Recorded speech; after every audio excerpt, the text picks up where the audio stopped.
Okay, welcome everybody to another episode of the Earthen Hand podcast. My name is Scott Howard with earthenhand.com, and today my guest is Ahmed Wafik, architect. Thanks for joining us, Ahmed.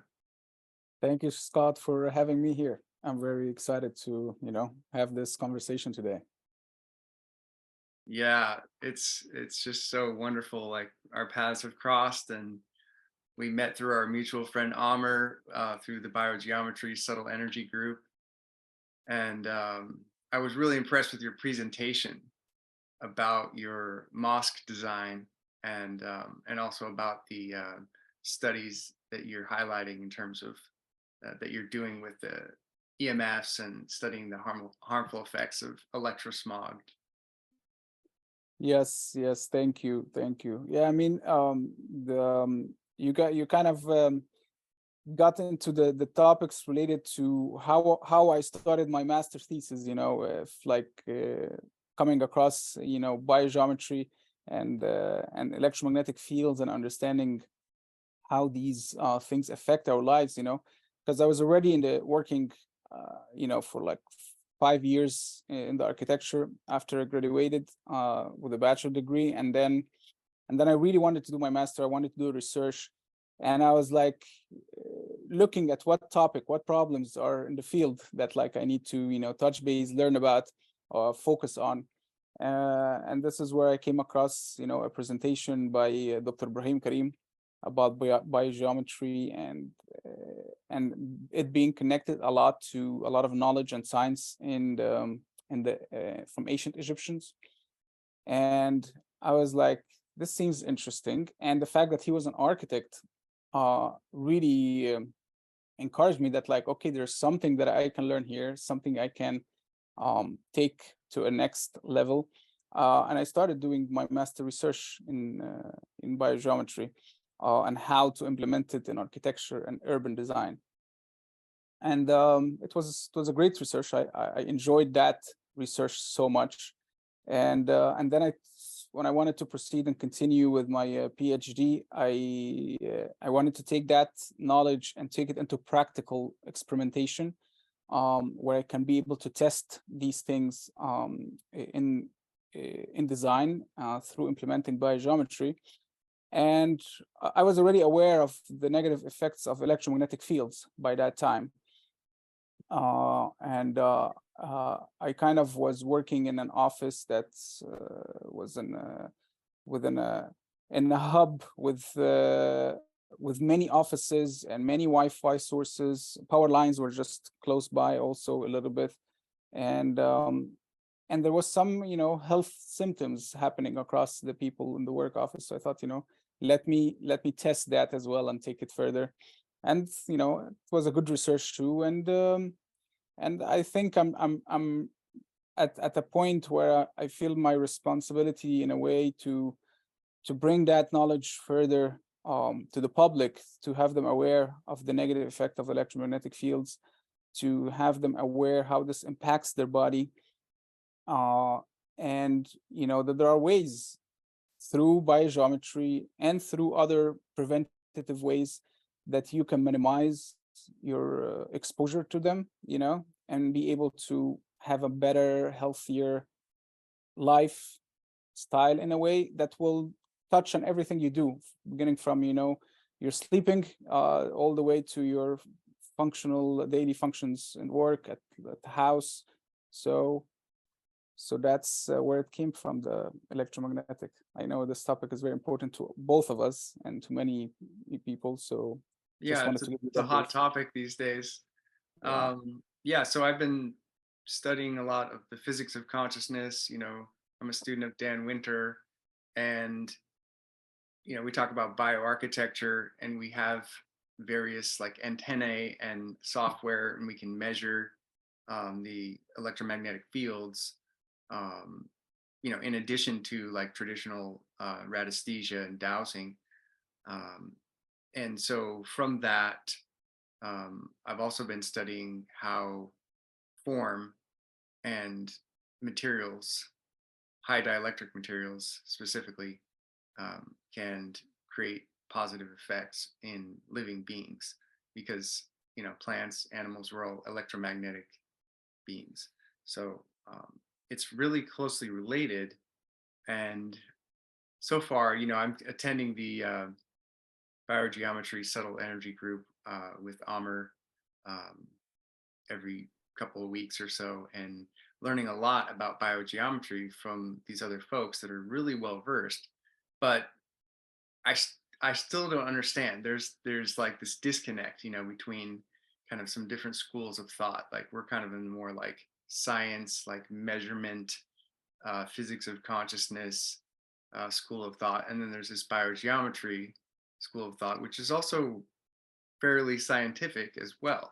But I don't understand it yet. So it's fascinating to me. I'm still studying. I'm reading Ibrahim Karim's book. An amazing guy, amazing guy. Maybe you can sum up for the audience and for myself, just, how can you sum up biogeometry? So when you look at, pretty much everything around us,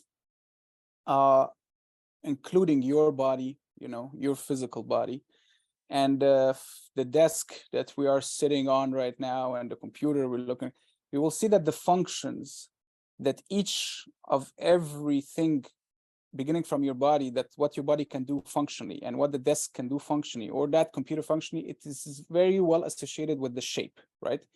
Yes, there's a lot of things that makes that function, technology or sophisticated interactions in your biological body, chemicals that makes function.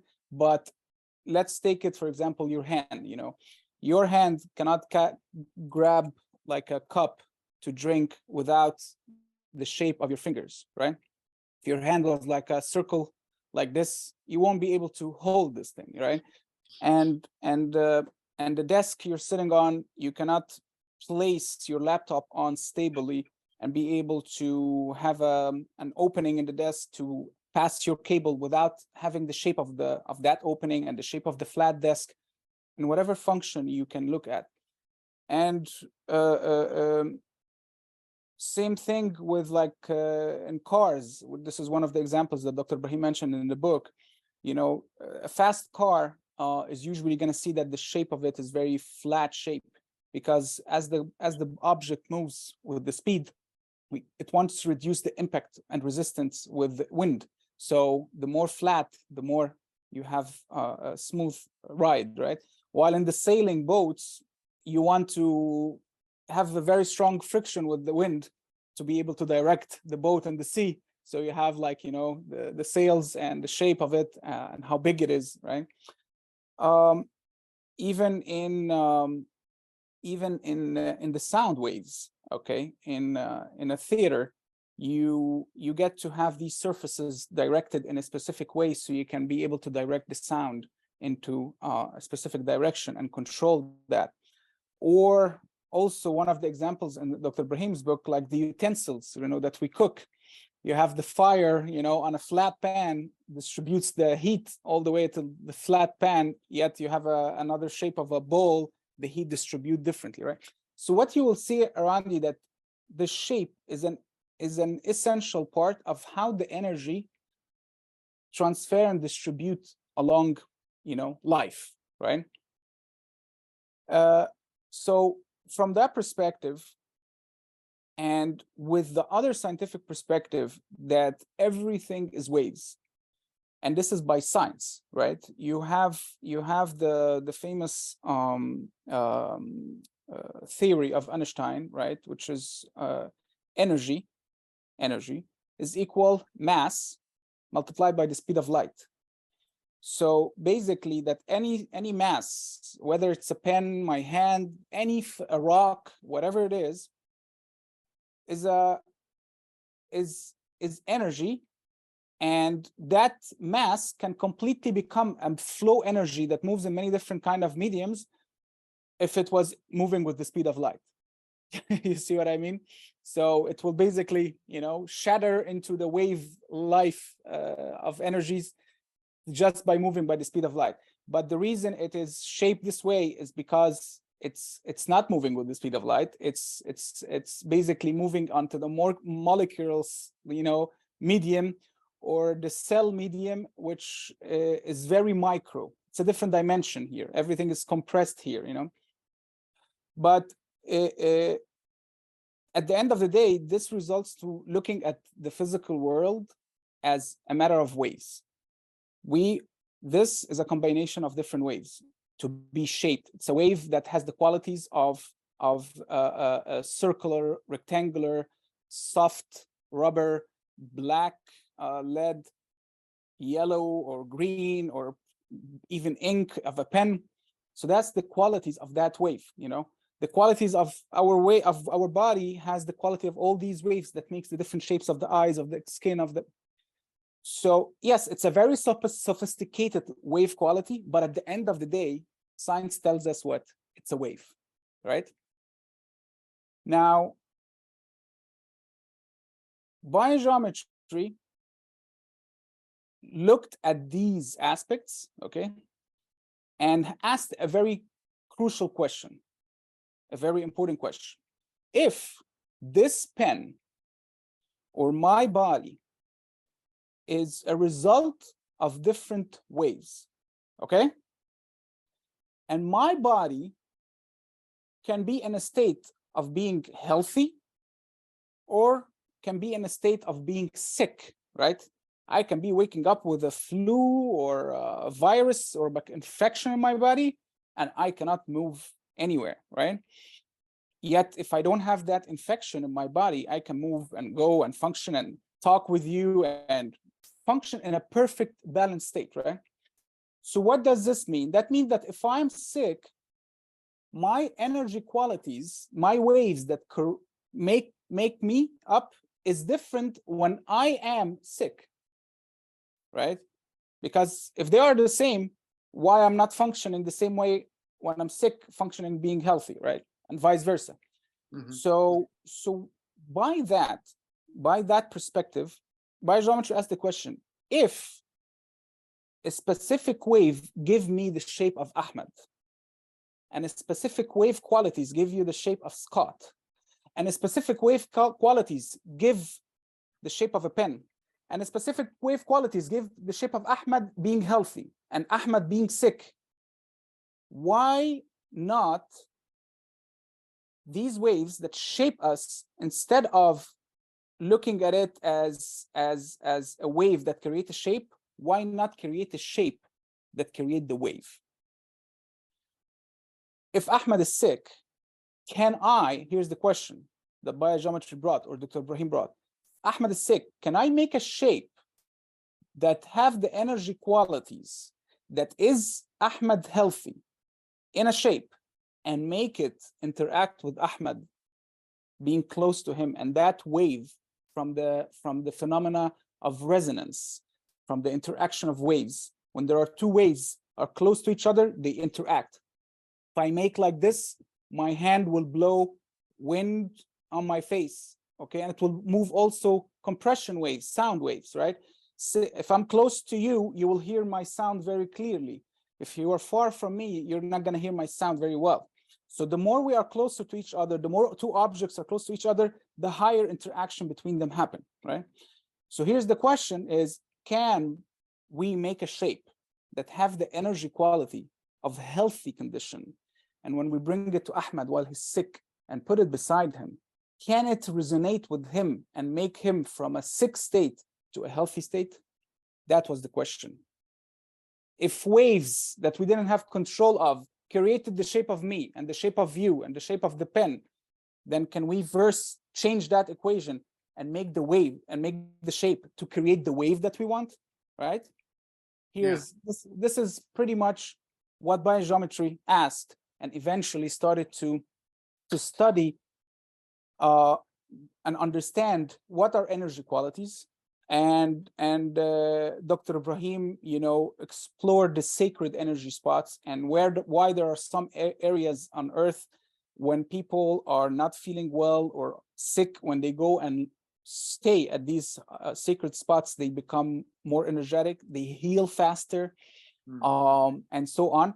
And this has a lot of traces back into ancient knowledge, beginning from ancient Egyptians, and how the location of the pyramids, the Great Pyramids, the location of the temples, and how they were able to extract that sacred energy quality that's built, it's on Earth, into structures, and how they managed to distribute it among different spots and different areas using geometry, using architecture.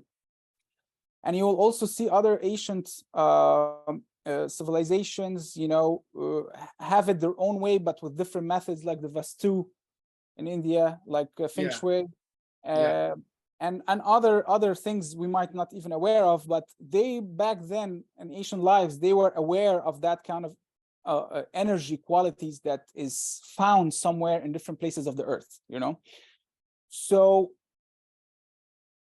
Dr. Ibrahim had that ability to think, since he's an architect, can I study the qualities of energies that are very positive in these locations on Earth and try to translate it into geometrical shapes, where I basically create a geometrical shape that mimic and create the same wave qualities that's found on that spot. See? So from there, he started to, investigate more into geometry, the proportions of shape, how different dimensions and how different angles between geometry can relate. And of course, one of the most, effective thing that he discovered was the fact of the center of a shape, the center of a circle. The circle is one of the fundamental shapes that host this energy quality, which Dr. Ibrahim called it BG3. The BG3 is the energy quality that is highly positive energy quality that brings balance to many things in life, in our surrounding and stuff. And he realized that the circle shape, considering the fact it's the only shape that doesn't have angles, right? A shape of a circle has infinity of angles. There's no angles, right? There's no 90 degree, 10 degree, there's no angles. So that the center of that circle, whether the moment you create a circle shape, that center contains the BG3 energy quality. So he started to study how he can extract that energy quality from that center. And this is how the science evolved. And from 45 years of study and research, he developed a design guide of principles of how you can, through geometry and through design, you can bring out this BG3 energy quality in design. And many designers in many different fields started to adopt that and try to apply it in any design field you can imagine, because we literally have everything around us is made of geometry, right? The desk, the lamp, the computer, even the motherboard of the computer, to pass that, charges, electric charges, you need to make a pattern and a map for it, right? To spaces, to buildings, to cities and urban planning, everything is just shape. So he developed these 9 design principles that anyone in the different design fields can be able to take it and implement it in an easy way that can enhance this BG3 quality to come up and be extracted into our living, spaces and our lives. So this is,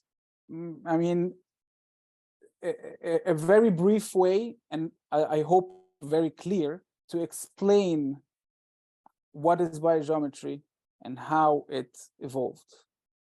Well said. Amazing. Yeah. It makes me think about the geometries that you find in nature, and how when you look into it, and it's all phi scaling, it's all fractality, all the materials are high dielectric, and so the vibrations of anything coming from nature, I think they generally have that life-giving quality. So there's a lot of kind of how do you say, just there's a lot of questions about, okay, so you go to a certain place on Earth and you measure this place using, instrumentation or radiesthesia, and you may find, okay, well, this place um, has like a very positive energy. It kind of induces some healthy qualities. And then another place just next door could be deadly. So there's the geopathic stress locations on the Earth. Um, they're also part of nature. Yeah. So and I think that's what biogeometry is. We're dealing a lot with these same things. We're talking about this, and the BG3 and the negative green, as they say. The negative green is like some kind of vibration, in my understanding, that can kill you. And the BG3 is like, okay, this is something that we want. This is the vibration we want to have around us, so we can be our healthy selves. But as far as like the actual measurement, understanding like what it is, the building blocks of like what are we dealing with? Because to me, and this is no criticism or anything, but the word energy, it's like, which energy? Like, are we talking about electromagnetic energy or sound vibrations or all of the above, or infrared energy? That's a Or good question. That's a good question. That's a very good so question. there's just so many energies. Like I was studying this book by Arturo and Lydia was helpful to me, and it went into great detail about electromagnetic, UV, electrostatic, radiation, all these energies coming out of the Earth at different places, and so we can measure each one of those. So Yes, anyway, yes. what's your So what you said is a very good question. And the way to look at it properly is to look at the fundamentals of all these energies that you mentioned, between the electromagnetic energy, the gravity, the strong force, the weak force. I mean, science tells us the four forces of energies on this universe is the strong, right, and the weak, which is on the molecular scale, and then the gravity and electromagnetic fields, magnetism, right? But the question is, what are these energies made of, right? So also physics opened the door for us to explore, which is when they try to know, okay, we're made of organisms, little organism. Okay, we're made of cells. Okay, what is the cells made of? Cells are made of atoms. Okay, perfect. This is the smallest particle. What is it made of? No, the atoms is made of, a central protons and quarks, and then surrounded by an electron. Oh, wow. This means that literally the atom that makes everything around us, including ourselves, is a center that has 1% of mass, and the electron moving in a 99% of empty space. Literally, the atom is 99% empty space. Okay, perfect. So this is the most fundamental. This is the most micro. No, what is inside? Further, that they zoom in and try to figure out, and they realize that like the electron is made of quarks and the protons are made of quarks. And it's like, okay, so there's different types of quarks. Okay, anything further? At some point, the science couldn't be able to determine these things. But right now, the latest basically theory that kind of fits with all the different other theories of how these quarks are made of, or electrons and stuff, was something called the vibrating string, or the string theory, And this theoretically so far is the most accepted theory, is because it works and does not conflict with all the other theories that came before it. You know what I mean? It works with them properly. There's no conflict much, which explains that these quarks, which is the most fundamental things we're able to see or able to acknowledge and know by science, are made of vibrating strings. You see? So, and this is where they stopped. Everything is made of vibrating strings, including all the different energies that you mentioned, the electromagnetic, the gravity, strong force, weak force. Now, yes, you cannot measure exactly how the different strings are vibrating, but it is pretty much what the science is putting on the table. You know, I mean, like 50 years ago or more, we weren't able to see gamma rays, right? Or even be aware of X-rays, right? Maybe, I mean, before that, but at the end it existed, right? It was there. It was part of the environment, but we were not able to measure it. Today, we are able to measure X-ray. We're able to measure different radiation and electromagnetic fields, but we can see that the string that makes everything and vibrates different qualities are there, but we're not able to measure them.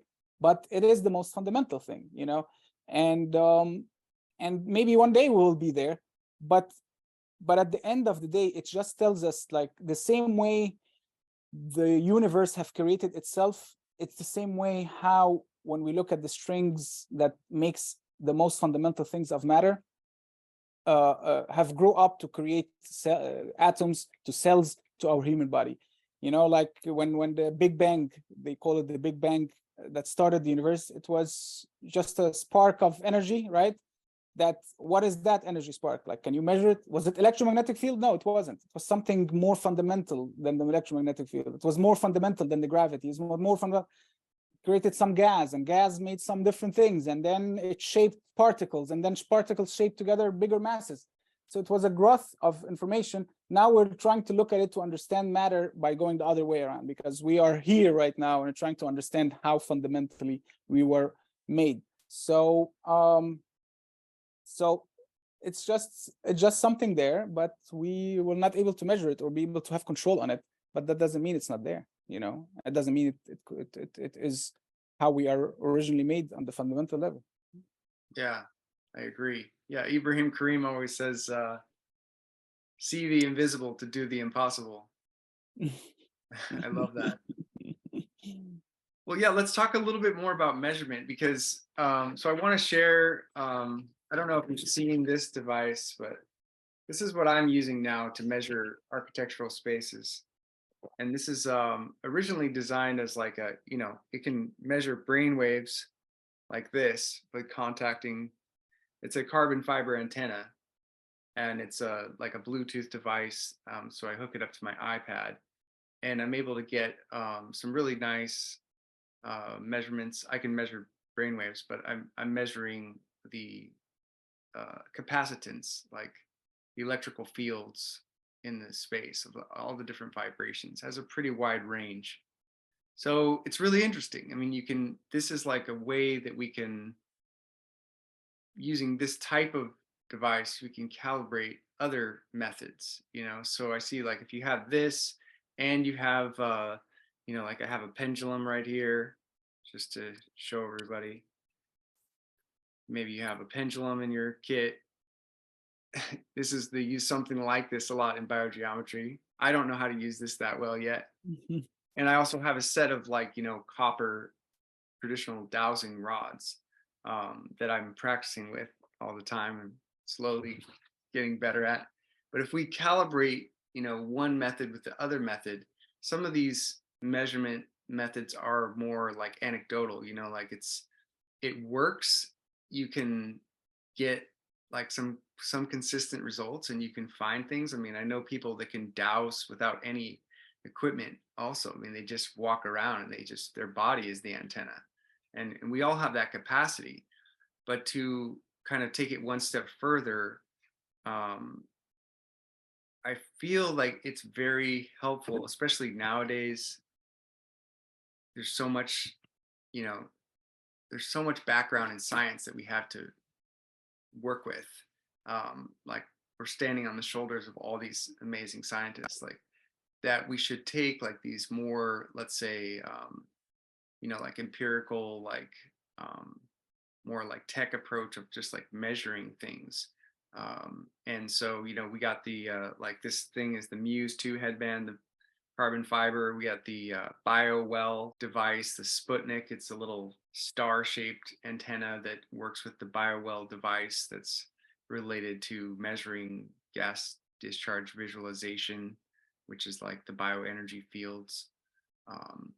So there's a number of other devices, but I'm really interested in that, just kind of connecting these. Like I said, there's like two schools of thought. There's kind of like these traditional, Yeah.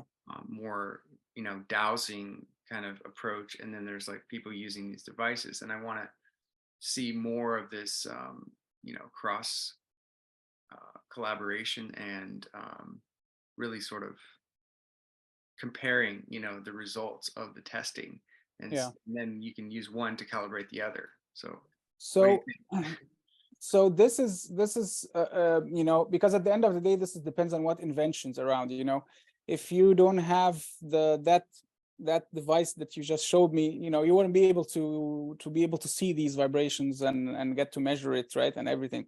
So, I mean, if we're inventors, I hope we can be able to do something like that. But it's really in the hands of the people who are able to specialize in that. But understanding what we're trying to measure is where the question starts, and being able to understand that. However, there is another method that you can be able to find this line to connect and collaborate with these things to be able to understand these two fields, as you said, the two schools, is measure the impact and not trying to measure the quality itself or the energy itself. Measure the impact. And that's also the same approach BioGeometry try to do. I mean, Dr. Ibrahim Karim knew that he cannot find yet a device that can measure the BG3 energy qualities, the higher harmonic of ultraviolet, the higher harmonic of gold, or negative green. He cannot measure them with any different device than the ancient device of the method of radiesthesia, right? So how he wanted to deliver to the public or to the science field about the impact of this energy quality is he made tests on different problems in our life. Seeing a situation where so many people are suffering, let's say from ADHD, okay? So he, through a research study, which is one of his students did, for example, is to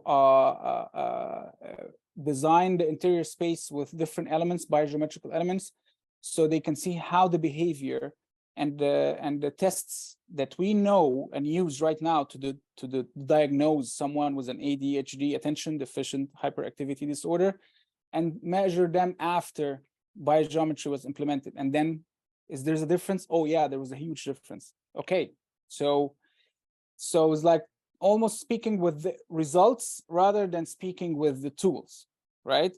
That makes sense. So that at least triggers the scientific community or the public to, okay, there's something up here, there's something going on here, let's give some attention. So now we have the people who are inventors, who works and make these devices that we're using today. Maybe they would say, you know what, there's something here, let's try to work on a device that can maybe bring this energy qualities that the biogeometry is speaking of, or the different fields, alternative fields are speaking of, And same with my study in the architecture field. I practice architecture, and basically that's what matters for me. That's my craft. So I wanted to see how the electromagnetic fields in the office space affects the people who are working in this space. So basically, I made the questionnaire. I measured using the BioWell device the people in the normal daily state, and saw from the questionnaire that there's a lot of people had headaches, and it's occurring, and usually it goes less when they leave the office space, and the fatigue, feeling fatigue and different things, but there was a lot of different symptoms, but the most one that was common was the headache. And it was the headache that really was the most changing aspect after we applied the biogeometry in the space. So in the study, I designed a chair, I designed a keyboard tray, which were two elements that was basically the person who's sitting at the office is usually sitting on the desk on the computer, right? So most of the hours are sitting on the desk. So I wanted to make him being able to be surrounded with something that would be related to the desk. So I designed the chair and designed that keyboard tray using the biogeometry principles. And they used it for a while. And then I made the measurements again, and I made the questionnaires again on the same people. And the measurements showed there was a change in the energy field significantly, okay? And that was collective on everyone. But the symptoms, especially the headaches, almost, there was, I think, 5 out of 20, no, I think there was about 8 out of 20 that had headaches or migraine, but with different intensity. But 5 of them had very strong headaches at the workplace. Okay. After the biogeometry, we had about 3 completely has no headache, and this is, we're talking about 3 months after the application. And you have one who went from very intense headache to very low headache, not very much, and someone from highly intense to moderate. Okay, and this was 3 months after we applied. So these are something that, like, you know, clarify that the design of the biogeometry made a change in the way they are, because they have been working there for maybe 3 years or 2 years, and they had these symptoms occurring on almost on a daily basis. So it's a big sign, you know. So from all these different research, you can be able to have a language, be able to get the scientific community alerted, you know, something is up here and it's working. And, you know, we want your help to look at it, and we want you to invent something, maybe, you know. Exactly. Yeah, well, there's something going on. It's a great start. It's just very exciting because clearly it's working. I was reading about Dr. Ibrahim Karim's work in Hamburg, I think it was in Switzerland. Yes. And all these people were really, you know, unhealthy, not feeling well after there was a cell phone tower that was installed. But I guess they needed the cell phone tower, you know, they needed the communications. So they were sort of just suffering with this, a lot of sleep disorders and, you know, like psychological and health problems. And he came in and did something with, I think, plexiglass form, Yes. Yes. um, Yes. strategically position, you know, certain design. I have no idea how he like came up with, you know, which things would work in that situation, but I think they just tried some things. Anyway, he came up with the right thing because within days everybody felt better. Like it was like Yes. miraculous like transformation. So in that case, it's a really good example because it's saying like, well, obviously this is what did it, because there was this change. Everyone felt fine. Then they installed the cell tower. Then everybody felt really bad. Then he came in and did this other change, and then everything was okay again. So Exactly. And they it's didn't understand how, and they described it was the way they see it. You know, I mean, the media even was involved, the city and the officials were involved. So the exposure it got was really strong, because, as you said, there was no problem. They installed the cell phone tower, problems happen. And these people, you know, are just, you know, basic small town, small families, farmers, a lot of farmers. So they immediately blamed the tower because they never had these symptoms, you know. This electromagnetic wave never came close to us, and it just, we have health problems, so it's probably, it is the problem. And he came, you know, implement these things, and nothing was a problem anymore. Even the news, there's newspaper, I have a screenshot of that newspaper that basically saying, you know, miracles, you know, because why they call it miracles is because they don't understand how it works, how just shapes that can solve the problem. You know, exactly if there was a magic. fire, yeah, if there was a fire in the building, and you found the firefighters come and put it down with water, you're not going to see on the newspaper saying, oh, miracles have made the fire to be put off. No, they're going to say the firefighters used water and came and put it down, right? Because they understand how this works. Water and firefighters will take over fire, you know, but they don't understand how health problems that are not even understood where it came from through the air by an antenna tower, and here someone comes and solve it also without going and giving medicine to these people or something. So they don't understand the methods, so they call it Yes, yes. with the miracles, you know. That's, but Now it's science I at the gotta end. say, here's where Dan Winter would probably inject something here about implosion, because my understanding, my basic understanding at this point is that a lot of these transformations and a lot of these, you know, like if you have someone who's just really healthy and, you know, if things are flowing right, it's because there's an implosion. There's an energy, or you could call it electromagnetic implosion happening in their biofield. And so my understanding is that, all the energy around us and generating from our being is like going through the center. But when it goes through the center, kind of like a torus, like a toroid, there are vibrations also going outward in a completely different waveform than all the other waves. Like the transverse waves is like, that's all around us. So many things are transverse waves. Sound waves, compression waves, but the wave that goes out through the center is a longitudinal wave, or sometimes called the scalar wave. So I think that this study of like the longitudinal waves, it's just like so brand new, but it's real. Like we can confirm it in the same way in the examples we just discussed. There's other examples that like confirm without a doubt that longitudinal waves are real, and there are effects. Ingo Swann lit a thermistor like through several concrete bunker walls, like inside of a Faraday cage. So if somebody can affect something inside of a Faraday cage with their mind, and this is going to be really far out for some people to accept, but it's true. That means that the waves that created that effect are not standard waves, because the standard longitudinal, transverse waves cannot make it through the Faraday cage. Okay. Yeah. So anyway, it's just another example of how like these longitudinal waves, it's kind of like the forefront in my mind of like people.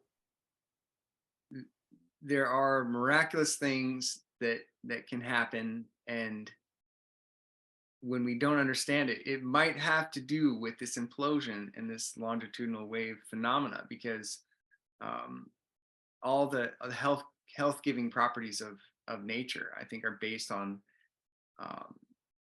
implosion, and which is generated by like the constructive wave interference in the first place, which would be like when the waves are harmonizing with each other, then they increase the amplitude by syncing up, like as if you had a whole army of guys walking across the bridge. If they all walk at the same time, it's all synchronized and the bridge can collapse. It's like that effect. No, it's true. I mean, aside from the fact that like, the technical aspects of you seeing the longitudinal waves and stuff, maybe because I don't have much knowledge of how this kind of perspective, but at the end of the day, what you're saying is very true. There's a very strong interaction that happened in the human body. We are an energy field, and that's made of different energy qualities and waves, as we call it, and then we're interacting with our surrounding environment, and then something comes out of it. You know what I mean? Like the same with the simple physical thing. Even I will make it into a physical example, which is the food, right? You eat a sandwich, right? You whatever you eat, it doesn't stay there, right? It just, you consume some stuff from it, some qualities, and then you use that qualities to regenerate and give yourself energy. Because if you didn't eat, you will immediately at some point collapse, because you have no energy to make you function physically, mentally, and emotionally, and everything, right? But you take some of this qualities from that sandwich to generate energy, okay? So you got out this energy. How do you get it out? In many different ways. One, you were able to move physically, okay? So you transformed it into a physical kinetic energy, right? Second, you made your brain think properly. If you're not having a proper breakfast, or you didn't eat a full day, you're not going to be mentally at your best intelligence, right? Your brain waves are not going to function at its best way. So you're actually going to be less, let's say, less smart, to make it simple, less emotionally. If you're hungry, you might be more angry, if you're or frustrated, or if you're too full, you ate so much, you will feel like you're not able to think or do anything. You're just lazy, right? Or maybe start emotionally feel different. But then, so these are sorts of way these energy qualities came out of you, right? but also there's a physical component, which we end up going to the bathroom here. That's so the sandwich didn't go in my body and came out as a sandwich. You see, the sandwich came in my body. I hope not. I interact and took some qualities of it and distributed into different ways around me, which is that I would call it that longitudinal wave that you were just saying, and then and came out into a different, whatever the waste, the human waste, as a different shape, and it's not the sandwich looking anymore; it's something else. So same thing with emotional and mental. If you're meeting someone and these people you're meeting are extremely happy, right? And they are so positive, and you're completely sad and depressed, one of you is gonna influence the other.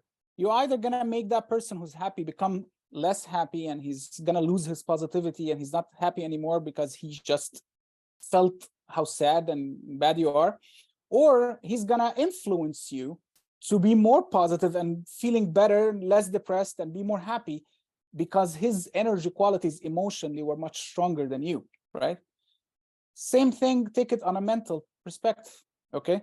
As you know, someone told you, the Tesla car is such an amazing car, but you feel that, like, it's not gonna save me enough gas, like it's not gonna save me money and stuff. But he convinced you, and you decided you want to buy that Tesla, or opposite, right?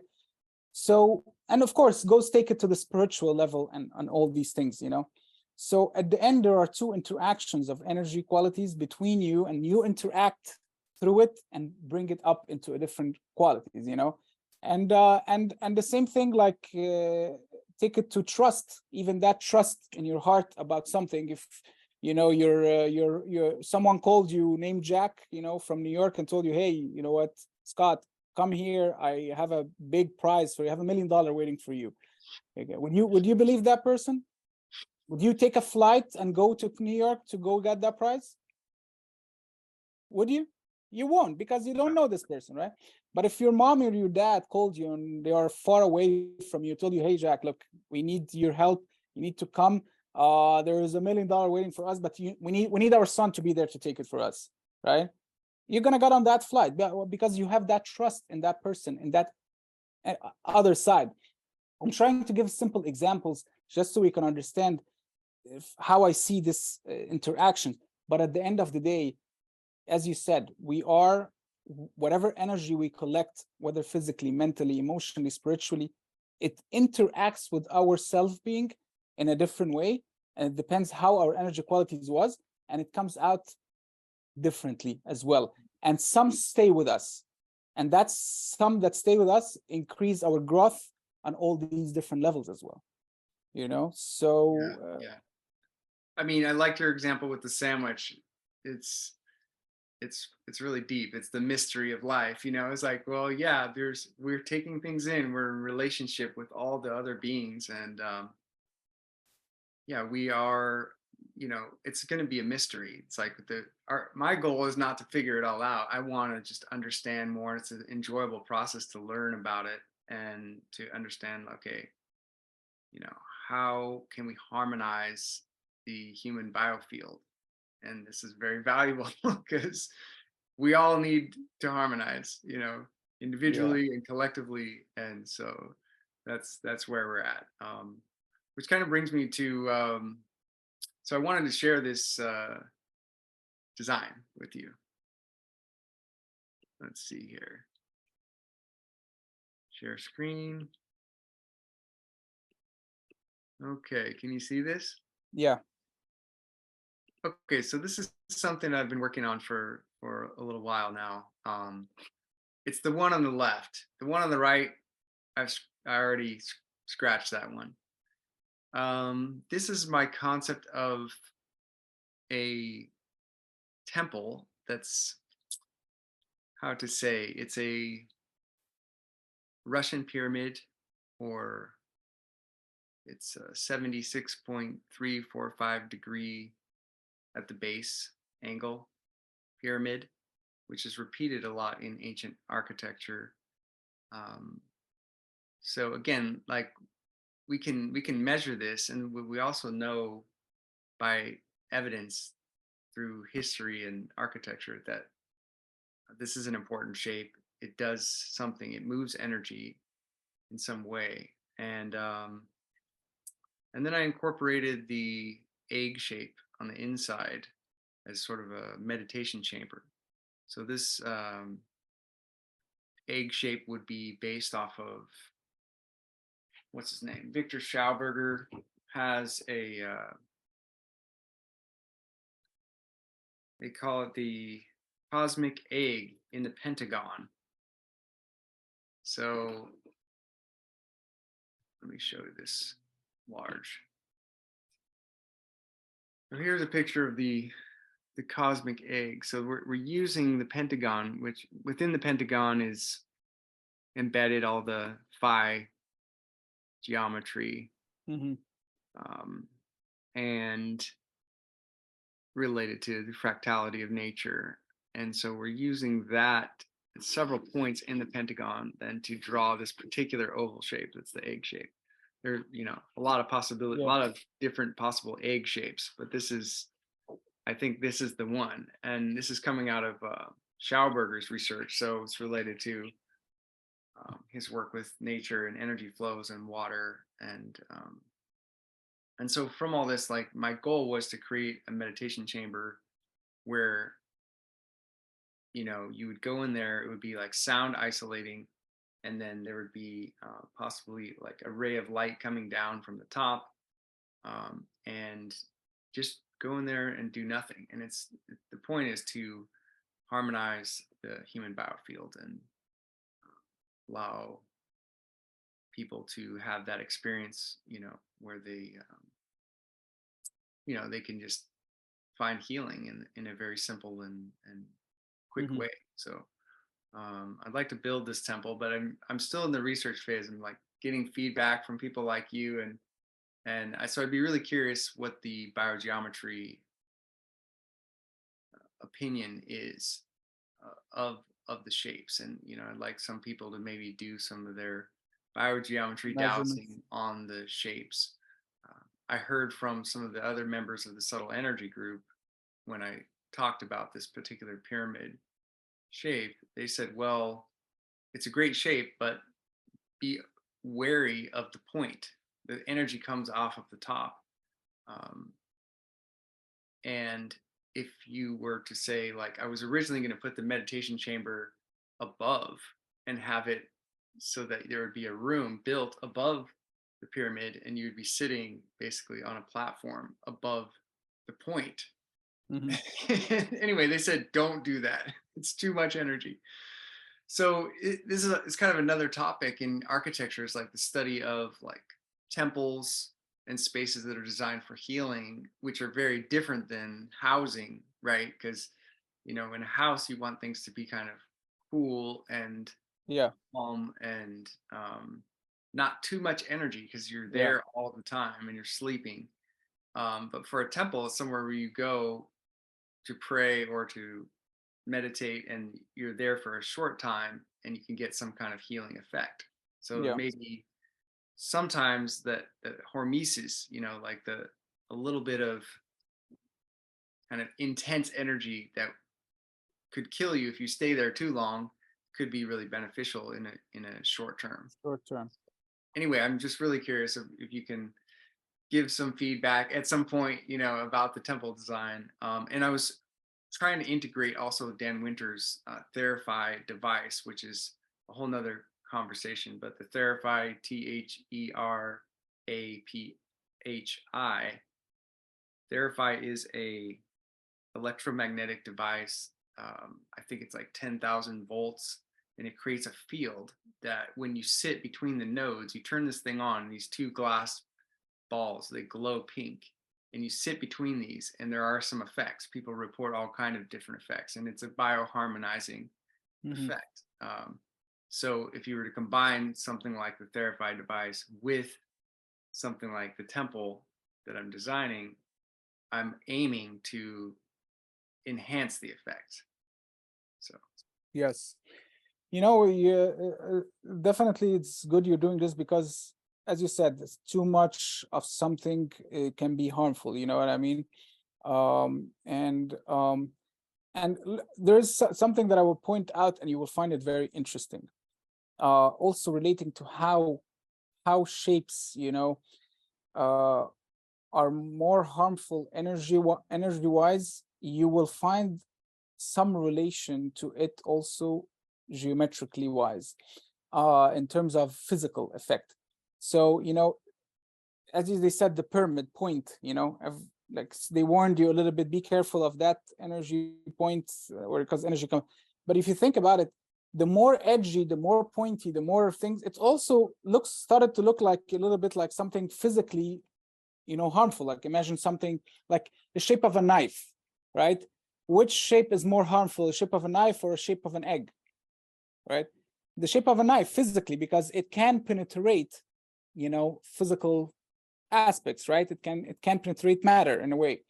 So interestingly, you will find that also this reflects on the energy level, where when it comes to pointy edges, it becomes somehow more associated with negative effect, unless you are, you are pointing that edge to serve a specific purpose of transferring the energy quality to a specific direction, to pass it to a specific direction, and then it goes into a different area, you know what I mean?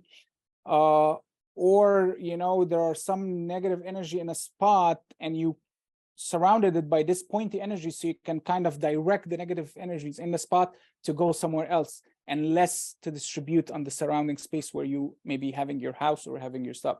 So you see, like the pointy edge is like a knife with two faces. It's a knife that, you can cut an apple to eat it, and you can also cut yourself. You see what I mean?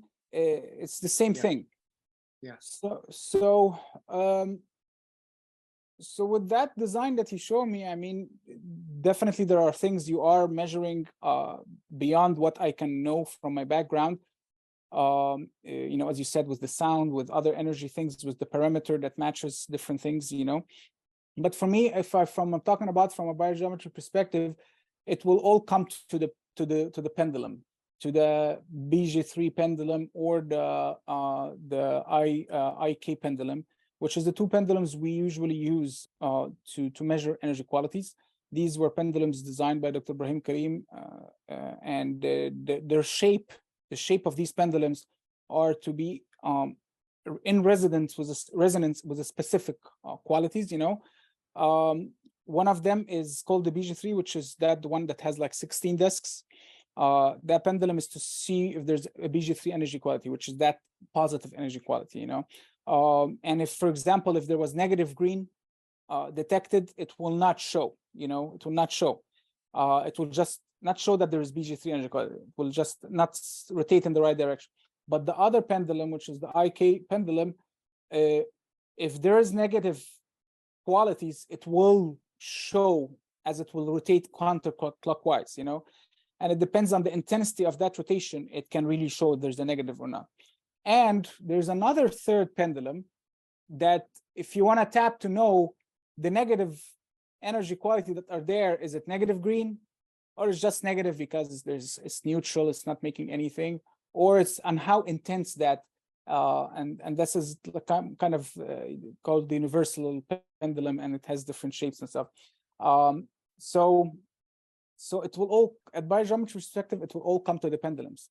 I mean, someone with experience like Dr. Ibrahim Karim can immediately, because his experience, can tell you, right away when he looks at the shape, is like, well, look, this is not going to be good, this isn't right, adjust this and stuff, maybe before even measuring, because his experience is tremendous in that field, and he can understand what a shape can do.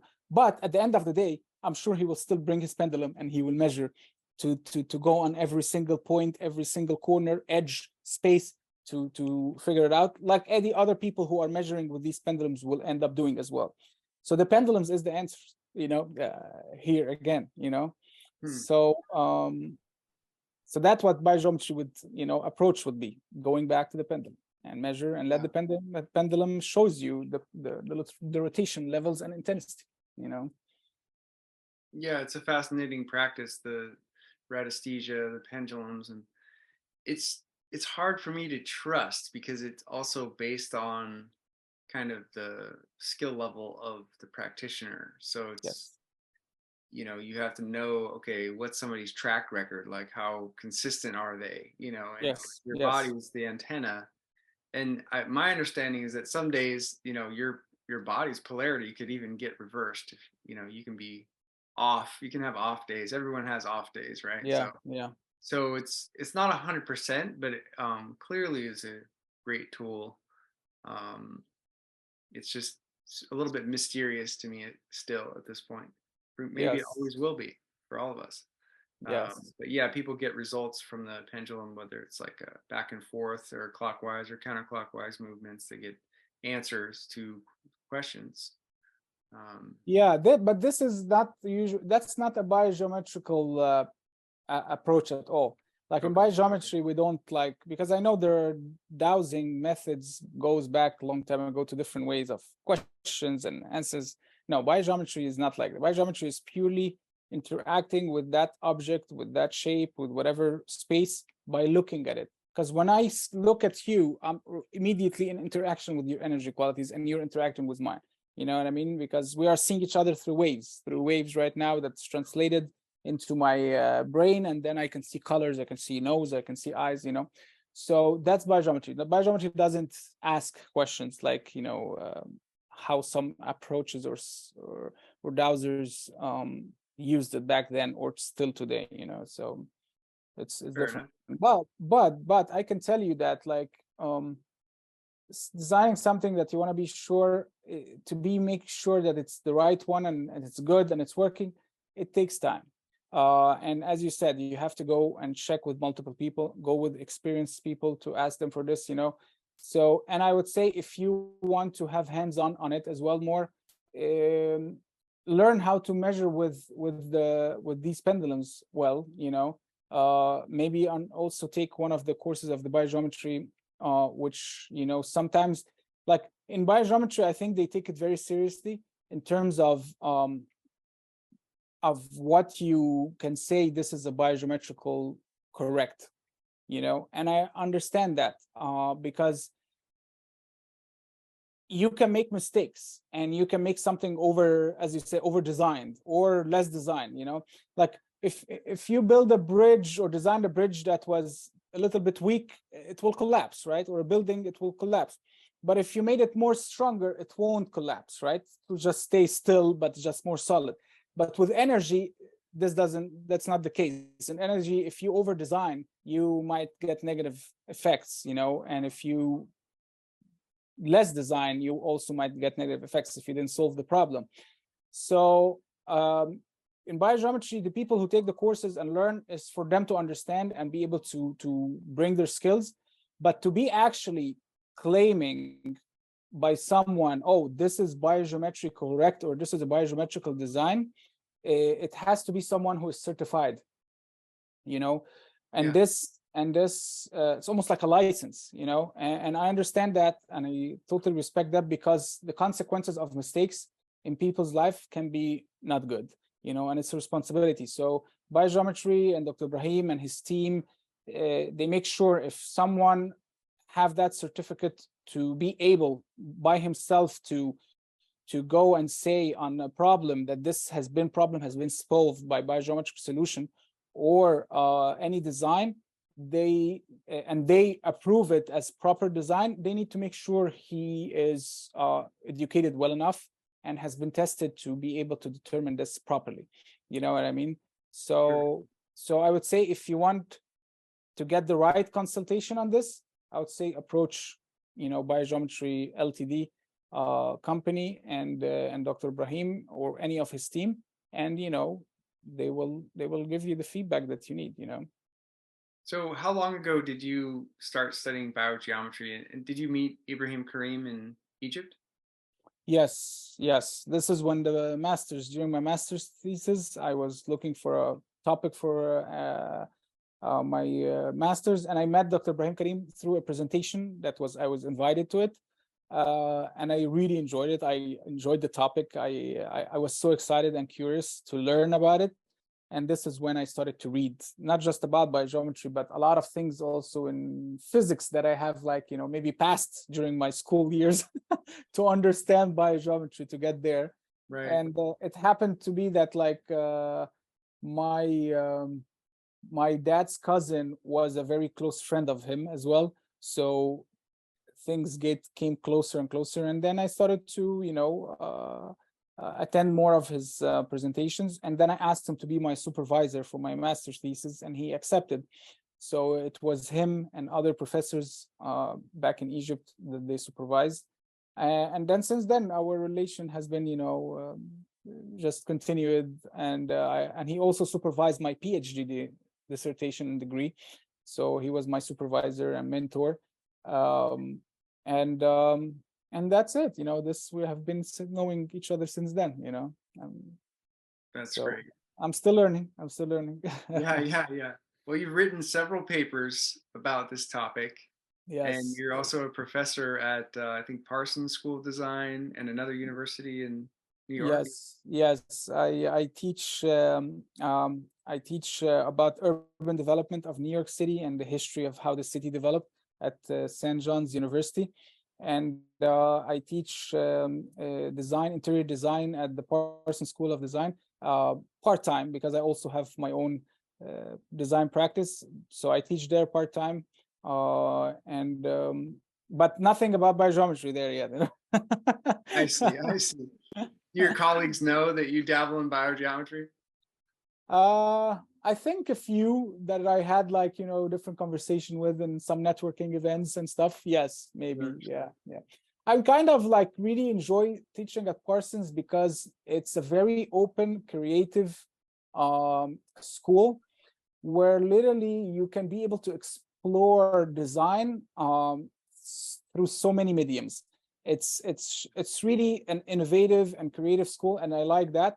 So I have future plans of, you know, developing a course that can not necessarily direct it to biogeometry, but I will use my biogeometry experience and knowledge to test and study about aesthetics in architecture, or aesthetics in general, because I do have that theory in my mind, which is like that our judgment or personal judgment on something that is aesthetically pleasing or beautiful is related a lot to these biogeometrical configurations or in nature that we see. You know, there is a reason why when we sit and look at nature or look at some trees and the sky and the background, we feel it's beautiful.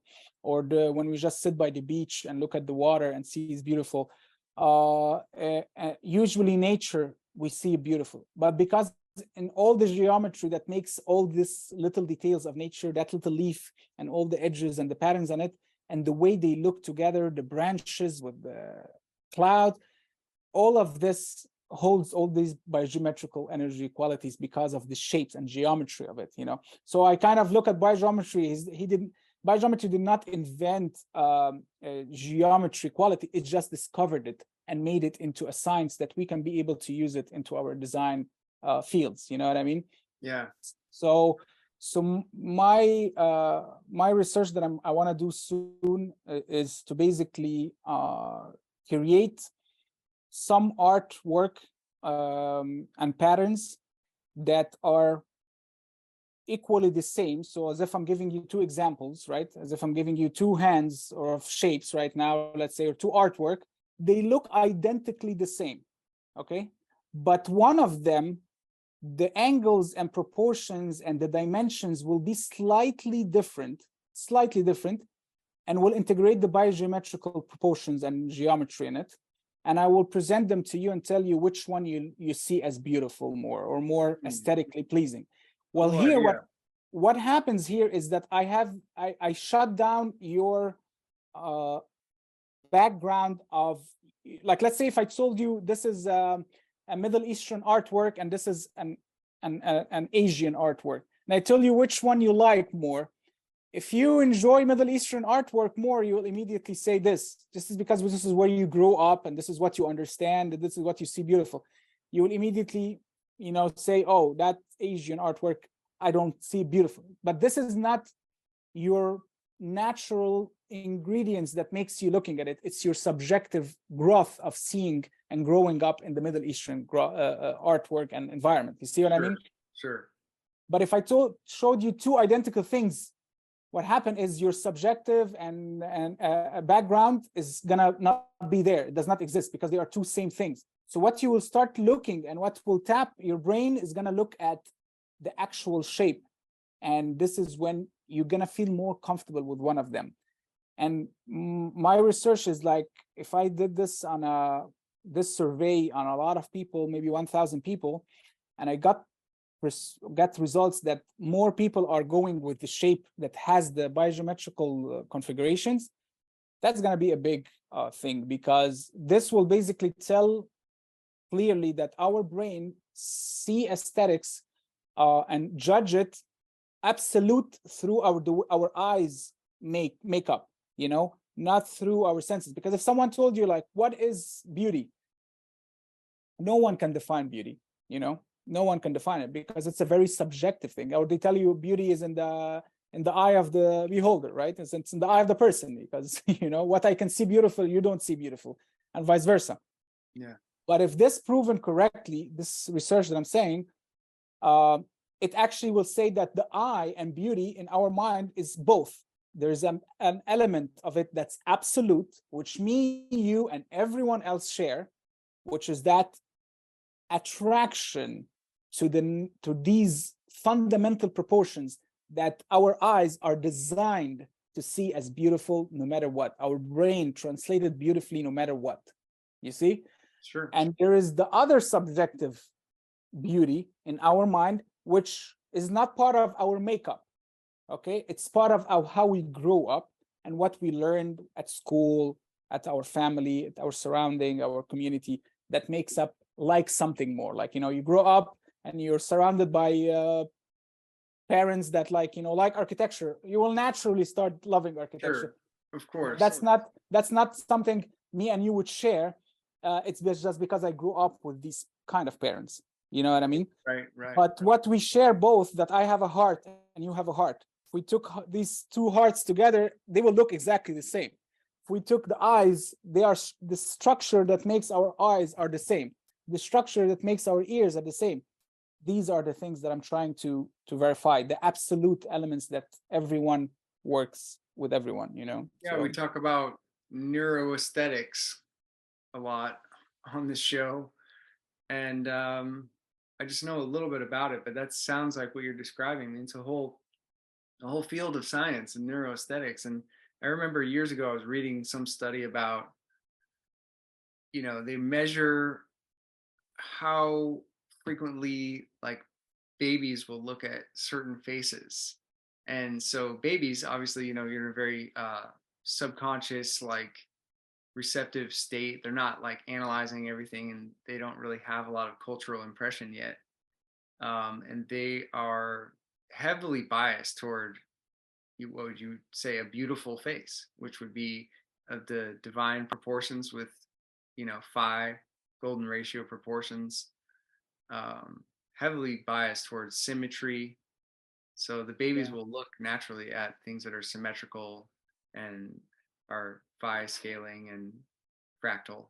And I mean, it makes sense. Like, it's like our bodies are of nature. They are fractal. Our eyes are fractal. Our brains are fractal. So it's like, of course, we're going to enjoy having that around us, which kind of brings us to like the question of architecture, right? It's like, when along the way did people decide it was a good idea to build like an ugly box? Like, how did this happen? Like, we got trees, and trees are these amazing like fractal antennae, that are generating all this energy out into the atmosphere. And all these things are so beautiful. And then you got these boxes. I mean, it's easy to make ugly architecture, Yeah, it's easy. That's true. It's always easy to do things that are not right. I mean, it is, this is more related to, economical and political influence. You know, Yes. if Yes. Yeah. you look at the Renaissance period, you know, you will see that this is where everyone was more relaxed. There was a lot of money. There was, you know, people were like into this luxurious look and future of life, you know. So Yeah. art was, you know, was very and aesthetics was very included in everything, and that's why architecture was at that time, you know, was very rich. And the same thing, you know, when you look here on the opposite side, like for example during the communism, you know, periods that covered, you know, across Europe and different areas, you will see that it's about, you know, putting everyone equal, trying to spend the least on the people, and then, you know, what is the easiest way and cheapest way? It's just these boxes, right?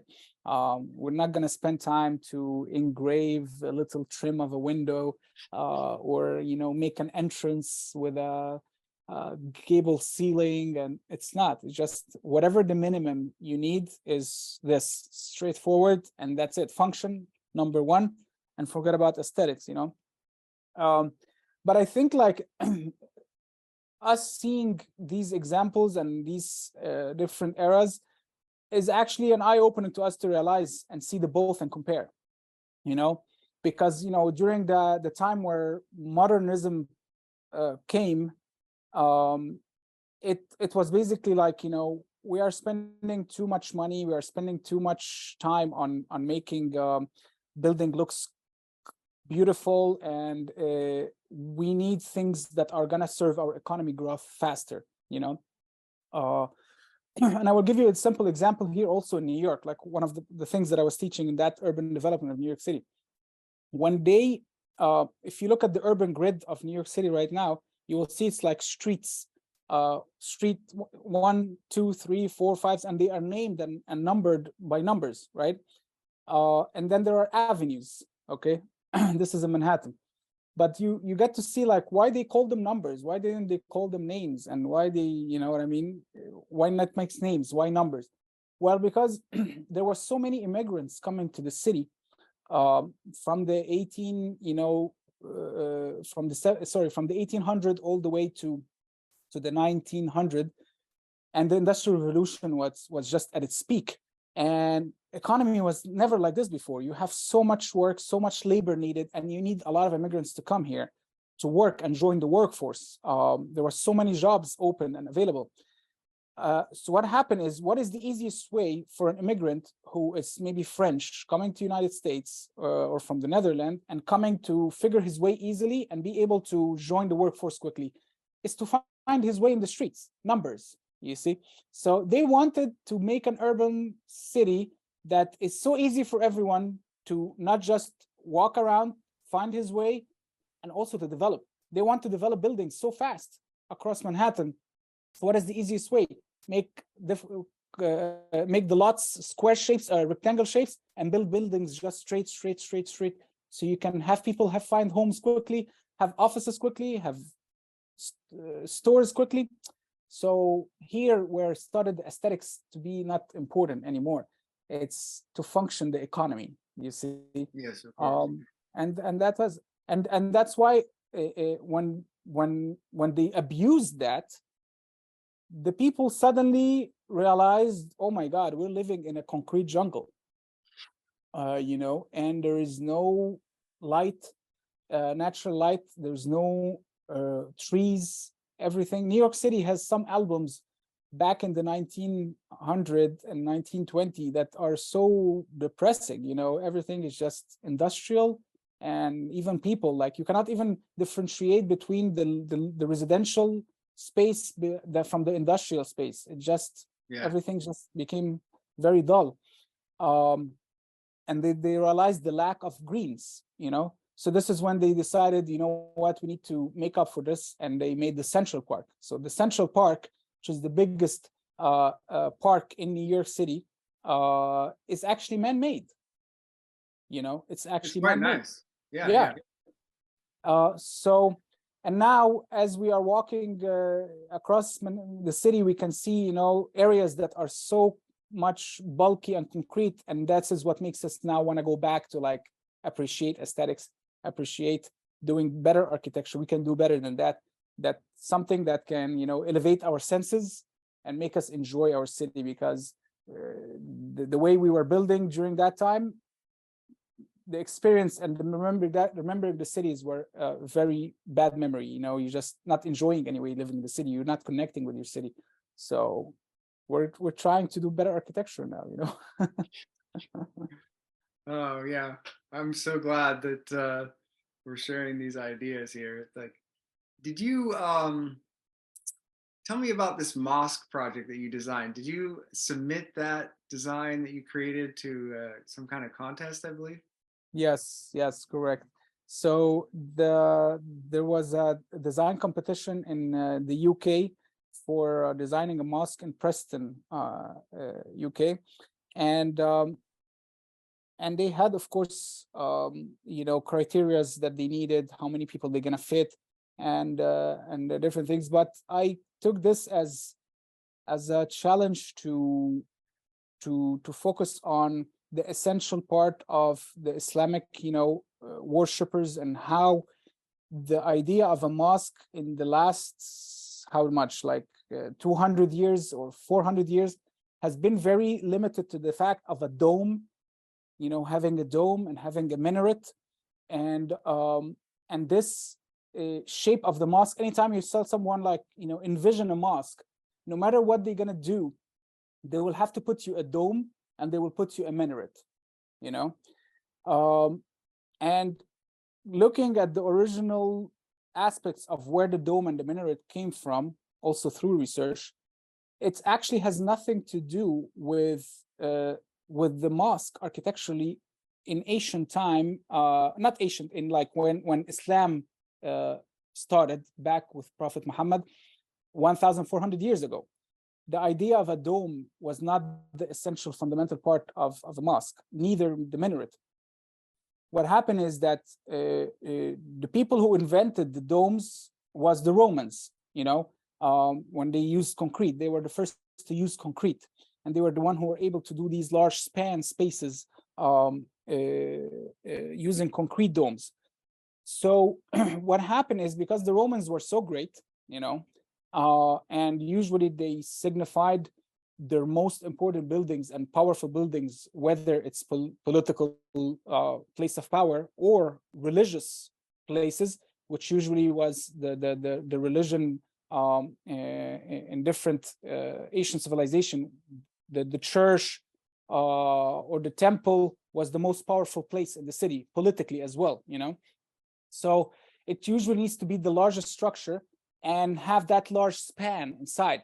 So what happened, that all the people, all the civilizations that came after the Romans, they literally made their most powerful buildings, whether it's a temple or a church or a governmental building, with this kind of structure that gives them the largest span, you know, using a dome.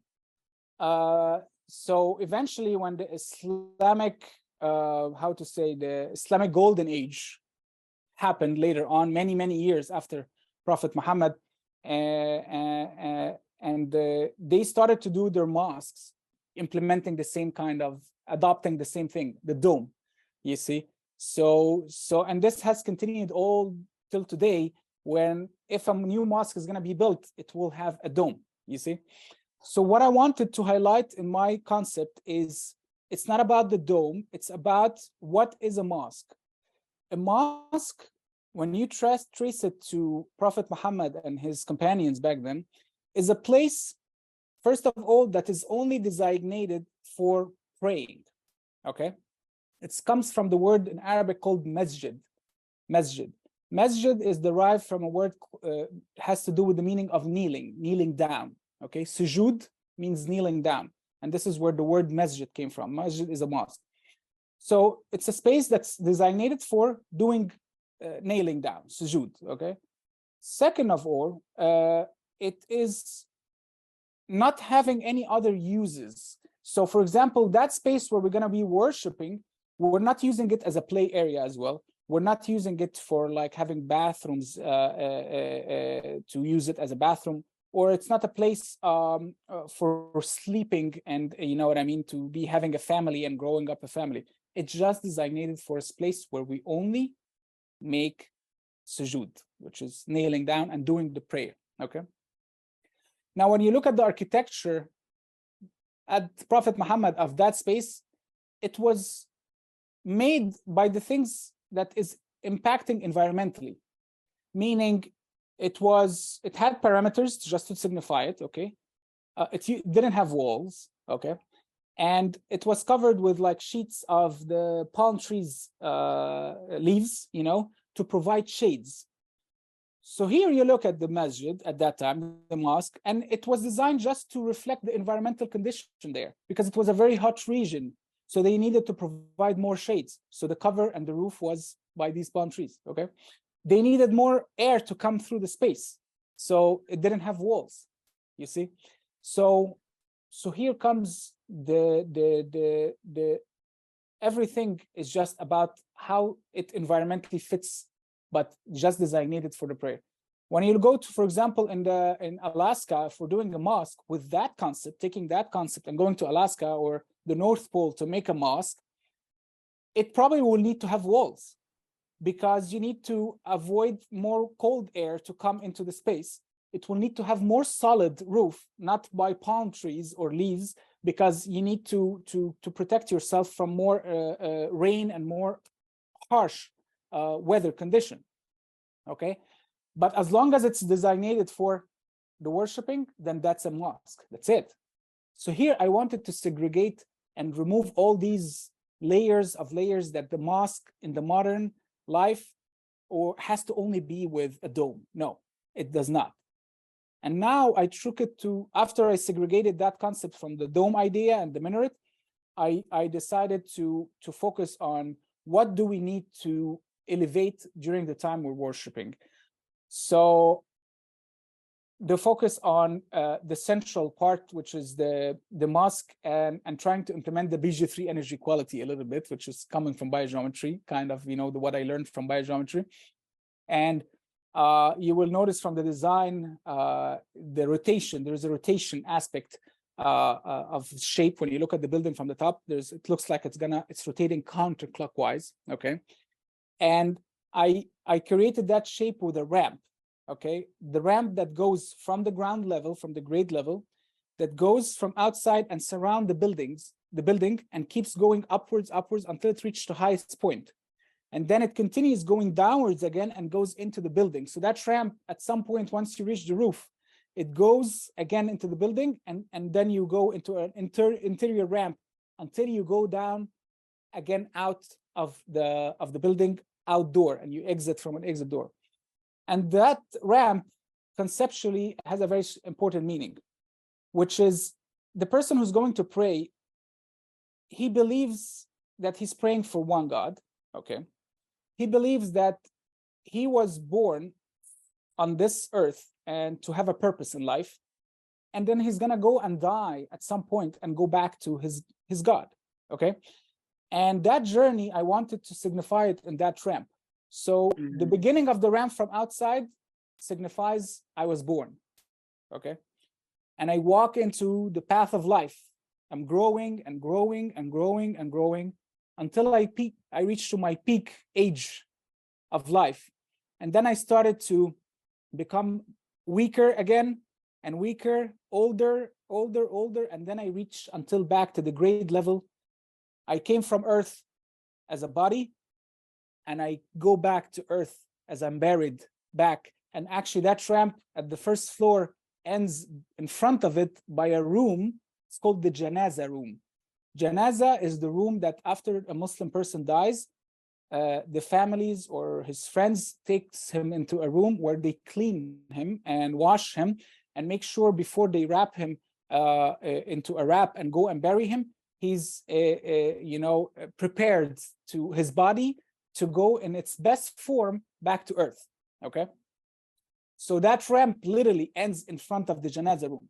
So the purpose is to remind the Muslim person who's going to that mosque of that journey, So when he comes into that mosque, he's not thinking about all the materialistic things about life and the worries and the happiness and the sadness. He just thinks about, what is your purpose of life? Remember, your purpose is that you were born for a reason, to do good things, to be in connection with your with God all the time as you're alive, and then you're gonna go back to Him. And when you reach to that peak, you realize that you will be powerful, but you're not gonna be powerful all the time. You're gonna go back and become weaker and then die. And then in the mosque, when you're praying, you are charging and maintaining the most everlasting thing of yourself, which is your soul. This thing that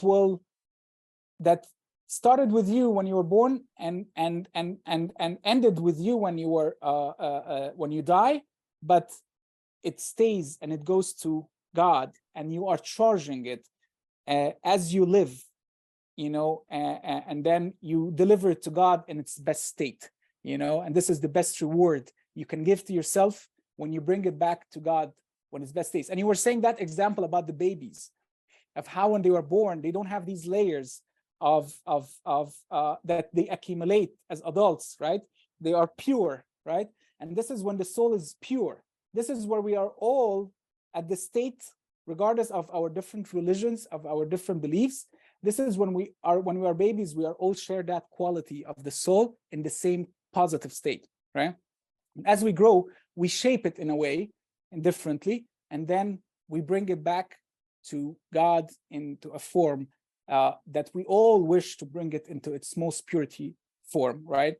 So the design came as the way you saw it to signify that process in a way or another, and also the design was intended to be more universal, where Muslims are also not seen as with the limitation of things, but seen as a universal being, that we are all equal, and we are all aware that we are born and we're gonna die, and no matter what, we all try to seek to be pure as possible, but we do it in different ways. So the mosque design kind of makes it a little bit more universal, a little bit more welcoming to every human being, and not just that dome and minaret architecturally that is just limited to a specific group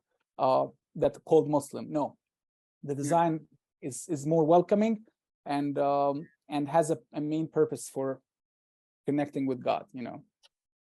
It's beautiful. I found the design just very inviting, just very stunning, and the spiraling up to heaven and spiraling back down to the earth.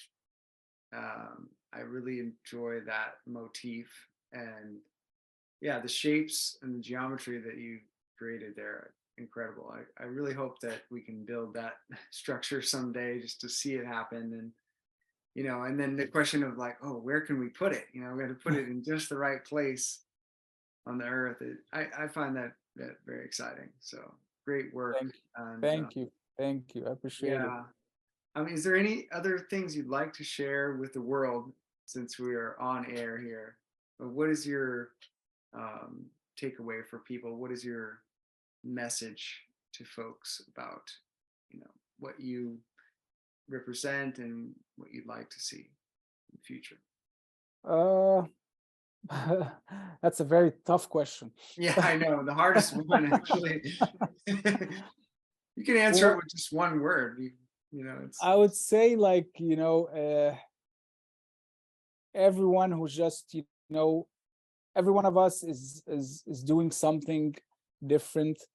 We're having different fields, different professions and stuff, but there's one thing that unites us all, and we all have in common. And if we just look at our body, we will notice we are just made of the same skeleton shape.